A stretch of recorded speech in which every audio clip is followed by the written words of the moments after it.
Now, Bangladesh have taken a 1-0 lead in their three-match one-day international series against the West Indies, following a 6-wicket victory over the Caribbean team in the opening match in Dhaka on Wednesday. Renata Brown reports. Jamaicans Andre McCarthy and Nkrumah Bonner, along with Akil Hussain, Kyle Mears, Joshua Da Silva and Shemar Holder were presented with their debut caps by team manager Ron Lewis at the start of play in Dhaka. But the feeling of joy and optimism lasted only 8 deliveries as the West Indies, who were sent to bat, lost opener and standing vice-captain Sunil Ambrose for 7 with a score of 9. From there, the Windies never recovered as they slumped to 56 for 5.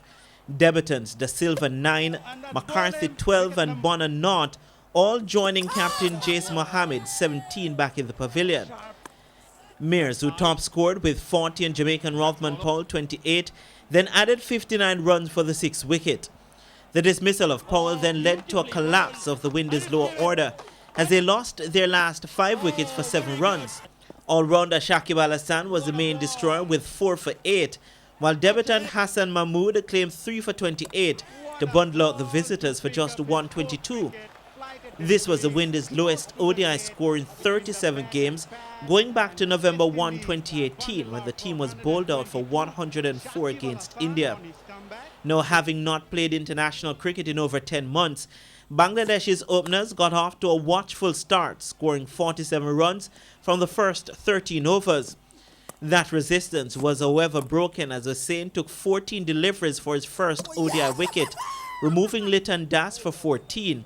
Hussain would also account for the dismissals of Najul Hussain Shanta for 1 and Shakib Al Hassan for 19 to end with figures of 3 for 26. And even with 1 for 19 from standing captain Jason Mohammed, the Windies were comfortably beaten by 6 wickets as Bangladesh achieved victory at 125 for 4.